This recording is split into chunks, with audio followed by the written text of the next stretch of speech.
तो प्यारे विद्यार्थियों नमस्कार, स्वागत है आप सबका एक और नए वीडियो में। प्यारे विद्यार्थियों हमारे पास में आ चुका है कक्षा 10वीं अर्धवार्षिक परीक्षा 2025-26 का आपका गणित विषय का पूरा क्वेश्चन पेपर और इसका पूरा सॉल्यूशन। जी हाँ प्यारे बच्चों, यहाँ से मैं आपको पूरा का पूरा क्वेश्चन पेपर विद सॉल्यूशन के साथ में बताने वाला हूँ।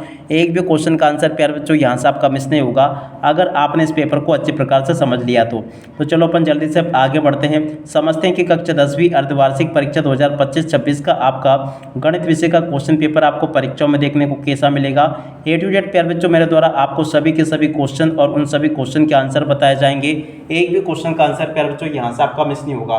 तो चलो अब जल्दी से आगे बढ़ते हैं, समझते हैं आपके पूरे पेपर को और इस पेपर के पूरे सॉल्यूशन को, ताकि प्यारे बच्चों आपको कक्षा 10वीं का अर्धवार्षिक परीक्षा का पूरा एक क्वेश्चन पेपर प्यारे बच्चों अच्छे प्रकार से समझ में आ सके।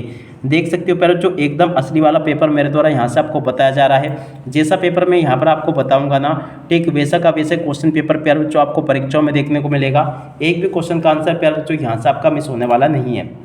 तो चलो प्यारे बच्चों जल्दी से अब आगे बढ़ते हैं, समझते हैं आपके पूरे पेपर को और इस पेपर के पूरे सॉल्यूशन को। तो ये रहा प्यारे बच्चों आपका पूरा का पूरा क्वेश्चन पेपर। आप लोग अच्छे से इस क्वेश्चन पेपर को देखकर जाइएगा।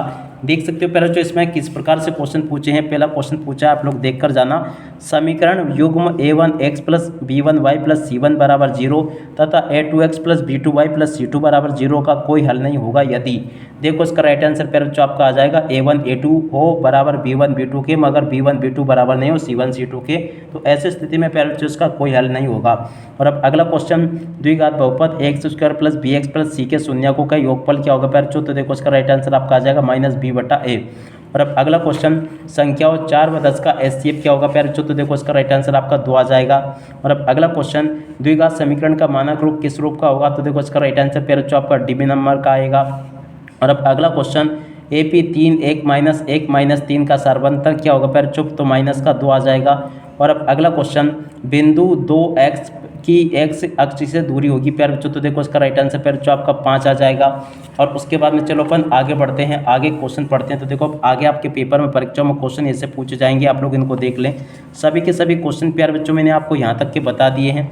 अब चलो इसके बाद में अपन आगे बढ़ते हैं, आगे के सभी क्वेश्चन और उन क्वेश्चन के उत्तरों को और देख लेते हैं। देखो प्यारे बच्चों आगे आपके पेपर में परीक्षा में क्वेश्चन इस प्रकार से पूछे गए हैं। प्रश्न नंबर 2 में आपको इस प्रकार से देख सकते हो, रिक्त स्थान पूर्ति देखने को मिलेगी। रिक्त स्थान पूर्ति में अगर देखा जाए तो पहला रिक्त स्थान √2 एक कैसी संख्या प्यारे बच्चों, अपरिमेय संख्या है।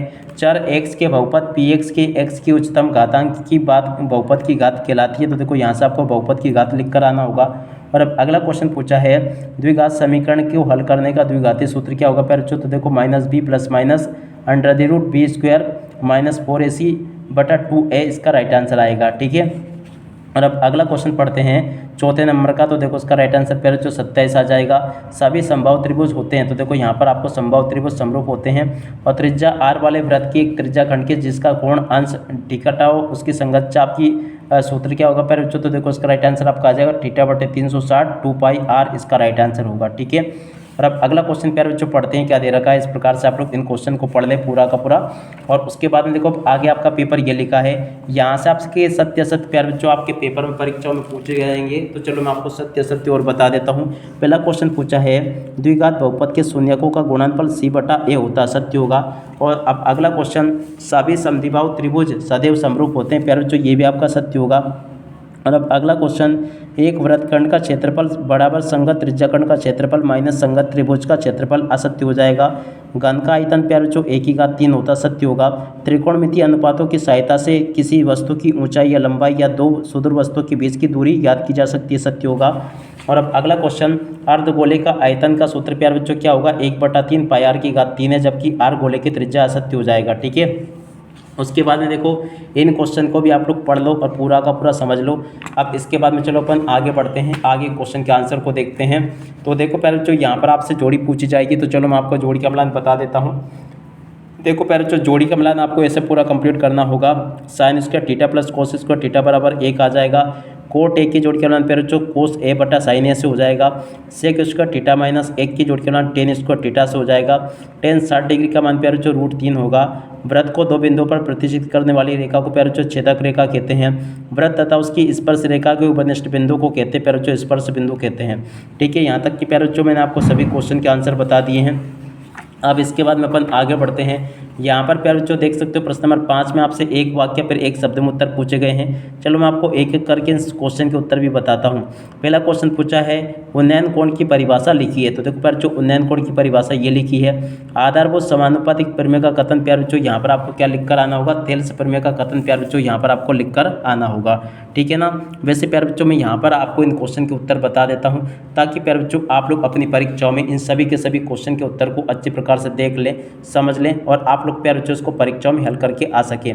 चलो प्यारे बच्चों अब आगे बढ़ते हैं, आगे के जो क्वेश्चन पूछे गए हैं आपके पेपर में परीक्षाओं में उन सभी क्वेश्चन के आंसरों को देखते हैं ताकि प्यारे बच्चों आपको ये पूरा का पूरा क्वेश्चन पेपर अच्छे से समझ में आ सके और आप सब लोग प्यारे बच्चों अपनी परीक्षाओं में टॉप कर सके। A to Z प्यारे बच्चों आपको मेरे द्वारा सभी के सभी क्वेश्चंस और उन क्वेश्चन की आंसर्स बताए जा रहे हैं। एक भी क्वेश्चन का आंसर प्यारे बच्चों यहाँ से आपका मिस नहीं होगा। जैसा पेपर मैं आपको बता रहा हूँ ना ठीक वैसा का वैसे क्वेश्चन पेपर प्यारे बच्चों आपको परीक्षाओं में देखने को मिलेगा। तो चलो अपन जल्दी से आगे बढ़ते हैं, समझते हैं आपके पूरी बाकी के पेपर को और इसके पेपर के सॉल्यूशन को। तो देखिए प्यारे बच्चों इस प्रकार से क्वेश्चन आपके पेपर में परीक्षाओं में पूछे जाएंगे, इनको देख लें। इसका राइट आंसर प्यारे बच्चों ये लिखा है, चौथे का राइट आंसर प्यारे बच्चों ये दे रखा है, पांचवें का राइट आंसर प्यारे बच्चों लिखा व्रत की कितनी स्पर्श रेखाएं हो सकती है। तो देखो अपरिमित रूप से अनंत होती है। और भाई बिंदु से किसी व्रत पर अधिकतम कितनी स्पर्श रेखाएं खींची जा सकती है। तो देखो इसका राइट आंसर प्यारे बच्चों आपका 2 आ जाएगा। उसके बाद में देखो प्यारे बच्चों क्वेश्चन को देख लें आप लोग और पूरा का पूरा पेपर समझ लें। उसके बाद में देखो प्यारे बच्चों आगे आपका पेपर परीक्षाओं में ऐसा आएगा, संख्या और 6, 20 का एलसीएम प्यारे बच्चों आपसे पूछा गया है। तो चलो मैं आपको इन क्वेश्चन के आंसर बता देता हूँ। प्रश्न नंबर 6 का उत्तर प्यारे बच्चों यहाँ से आप लोग देख कर लिख लें और पूरा का पूरा समझ लें। A to Z प्यारे बच्चों मैं आपको सभी के सभी क्वेश्चन के उत्तर बता रहा हूँ, यहाँ से देख लें। प्रश्न नंबर 6 का उत्तर प्यारे बच्चों ये पूछा गया है, 6 के अत वाले क्वेश्चन का उत्तर प्यारे बच्चों ये लिखा है। प्रश्न नंबर 7 का उत्तर प्यारे बच्चों ये दिया गया है और 7 के अत वाले क्वेश्चन का उत्तर प्यारे बच्चों ये लिखा है। प्रश्न नंबर 8 के उत्तर को प्यारे बच्चों यहाँ से देख लो जो कि आपके पेपर में परीक्षा में कुछ इस प्रकार से पूछा गया है। ये प्यारे बच्चों देख सकते हो यहाँ तक का पूरा मैंने आपको बता दिया है। प्रश्न नंबर 8 जो पूछा गया है इस 8वें क्वेश्चन का उत्तर ये लिखा है, 8वें के अथवा वाले क्वेश्चन का उत्तर प्यारे बच्चों ये लिखा है। और उसके बाद में देखो प्यारे बच्चों प्रश्न नंबर 10 को पढ़ते हैं, यहाँ तक के सभी क्वेश्चन मैंने आपको बता दिए। प्रश्न नंबर 10 जो पूछा गया ना 10वें क्वेश्चन के उत्तर को प्यारे बच्चों यहाँ से देख लें और पूरा का पूरा इसको हल कर लेना। ये 10वें क्वेश्चन का उत्तर बता दिया। 10वें के अत वाले क्वेश्चन का उत्तर प्यारे बच्चों ये लिखा है। प्रश्न नंबर 12 का उत्तर प्यारे बच्चों ये दे रखा, 12 के अत वाले क्वेश्चन का उत्तर ये लिखा है। ठीक है, इस प्रकार से आप लोग देख लेना। और उसके बाद में चलो मैं आपको आगे के सभी क्वेश्चन और उन क्वेश्चन के उत्तर बता देता हूँ ताकि प्यारे बच्चों आपको इस सभी के सभी क्वेश्चन के उत्तर समझ में आ सके। बाकी क्वेश्चन प्यारे बच्चों इस प्रकार से ये आपको दिए गए हैं तो इनको भी आप लोग पढ़ लें पूरा का पूरा। प्रश्न नंबर 14 का उत्तर प्यारे बच्चों ये पूछा गया, 14 के अत वाले क्वेश्चन का उत्तर ये लिखा है। प्रश्न नंबर 15 का उत्तर प्यारे बच्चों ये दे रखा है। 15 के बाद में देखो 16वें क्वेश्चन का उत्तर ये लिखा है और 17वें क्वेश्चन का उत्तर प्यारे बच्चों आपको ये दे रखा है।